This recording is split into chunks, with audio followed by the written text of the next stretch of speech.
Hi, hello! Kumusta po kabayan? I'm Tata Baclayo.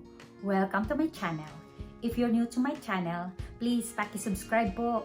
Hit the subscribe below and ring the notification bell and hit all so you will get notified when I upload some video. Have fun watching! This is what we need to buy, guys. Okay? This is what we need to buy. A 1 pound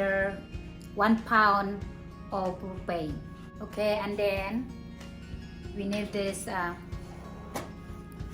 we call Mr. Heater portable body. This is, guys, we need this one. You guys need some of like this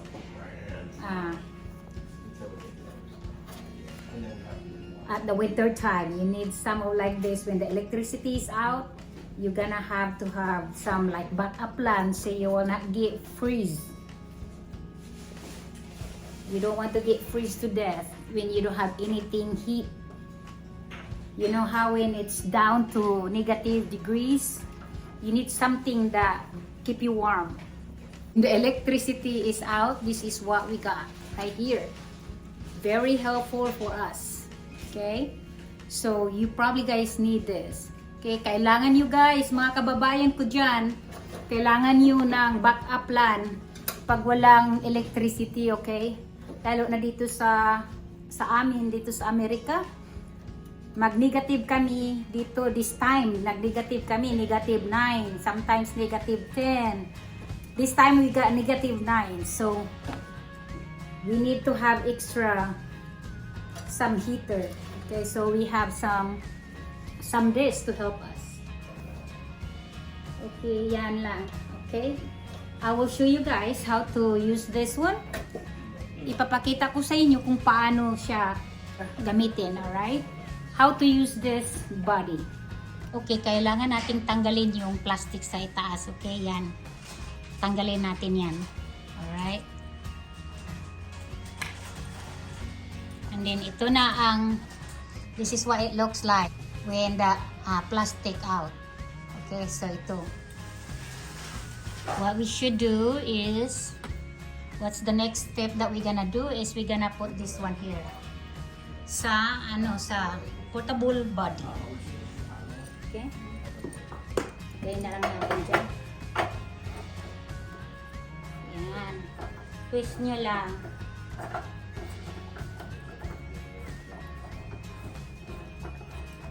Yan.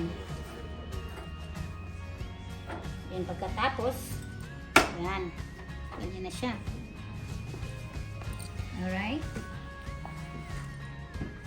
So, the next step is how to use this portable body. Okay guys, very simple to use lang siya. Okay? Ganito lang siya. Nakalagay yan siya sa sa off, pilot, and then low, and then high. That's the setting right there, okay? So, ganito lang siya pag turn on. Okay? Ganito lang siya pag turn on. Ilalagay natin siya sa pilot, okay? We need to put to pilot setting. Alright? Yan. And then, just press down. Press nyo lang down, okay? Until it ignite. See, you see the fire right there? So just hold on for a few seconds. Okay, just hold on for a few seconds and then turn to low setting.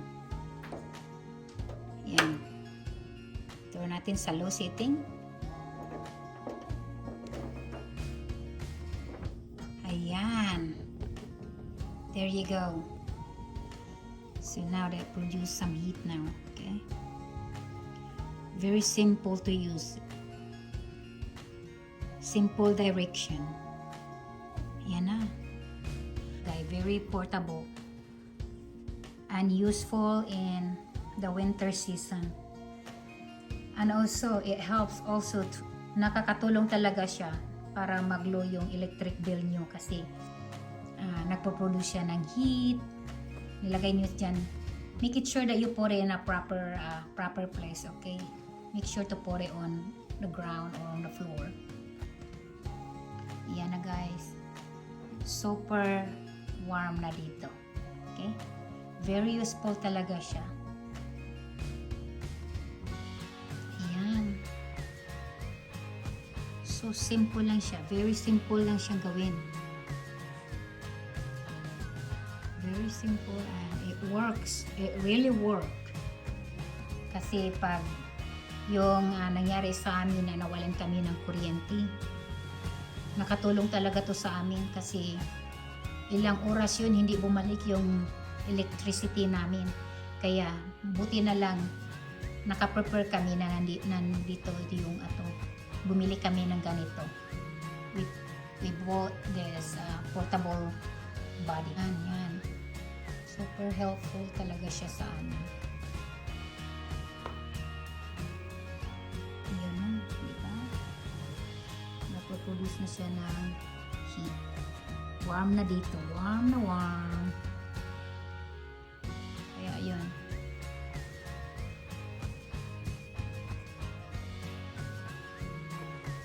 So yung 1 pound na propane, pag nilagay niyo siya ng low heating, it takes 5.4 hours before siya maubos yung propane niyo, okay? 5.4 hours when you put in a low heating. Pag nilagay niyo siya sa medium, it only takes 2.4 hours.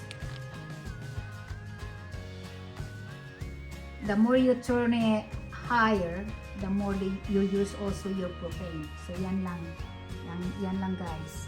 Pag nilagay niyo sa high, only 1.2 hours the propane will be gone. Okay, maubos na yung propane niyo sa 1.2 hours pag nilagay niyo sa high. So ayun. Pag tapos na kayo guys, don't forget to turn it off. I-twist nyo lang yung knob na to. Lagay niyo sa off. Yan lang. Very simple. Off na siya. Okay guys. That's all I can share it to you. Hopefully it will be useful to you guys and helpful for everyone.